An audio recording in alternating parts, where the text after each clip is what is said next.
What's going on, wrestling family? Welcome back to the channel. Things look different. No headphones, a little bit of Cheetos in my teeth. I had a snack.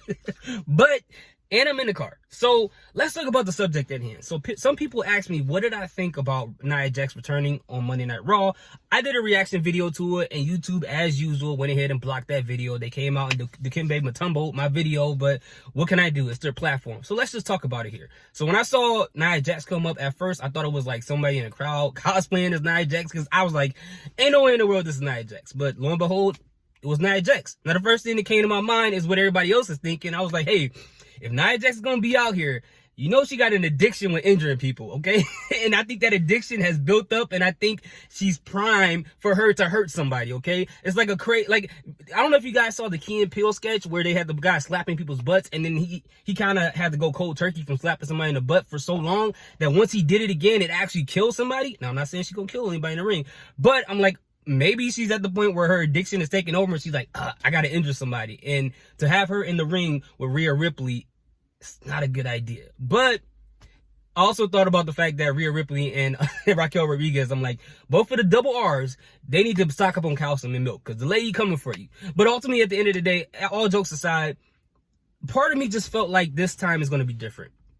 I just felt like this was a great idea to bring Nia Jax back. And I'm not saying because we're going to get a 5-star match or anything like that. But I feel like, in all seriousness, that it's going to answer some of the questions and some of the concerns that I had in regards to the women's division and also with the Rhea Ripley's title run. Now, if you've been paying attention to this channel, if you've been watching this channel for a while, one of the main things I said about Rhea Ripley's title run, although I do love Rhea Ripley, is that she doesn't have any formidable opponents. And also with the women's division, especially on Raw, they have no good development. And I think bringing Nia Jax helped both of those things. And the reason why I say this is because I feel like they're building up, and I think it's obvious, a triple threat match between Raquel Rodriguez, Nia Jax, and Rhea Ripley.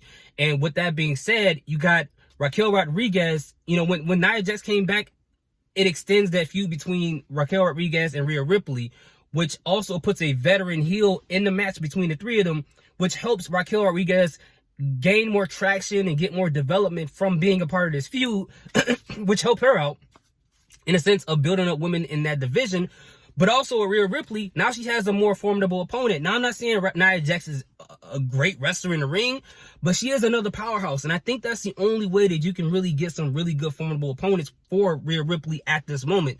None of those ladies who are not powerhouses in there that isn't named Becky Lynch won't be a great opponent yet. Unless we're talking about Shayna Baszler, but it seems like they're putting her back in another random tag team, so I don't know what's going on with that. I was hoping that there would be a match between her and Rhea Ripley at Survivor Series, but we'll see what happens. But I felt like, you know, bringing Nia Jax could start those two things that I was just talking about, and I think it was a good idea to bring her back. Now, Triple H is the one who brought her back, so you got to think that he probably has some faith in what she has to offer around this time. And also, I'm sure, well, I don't know for sure, but I'm hoping that in her contract it has some type of clause about her injuring people. And I'm sure she doesn't want to violate that. Who doesn't like money? And I think Nia Jax wanted an opportunity to come back at some point in time, even if it's sporadically. So I don't think she would screw things up around this time.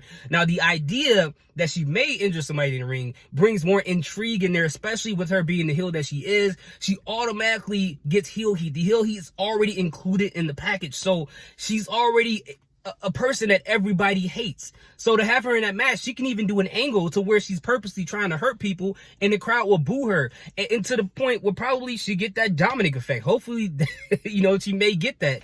And also with her being back, it looks great for these other women like Rhea Ripley and Raquel Rodriguez, because they're strong women. So obviously we're going to get some spots where they see her lift up the bigger woman and just slam her. So we're going to get those spots as well, which I think will be very interesting to see.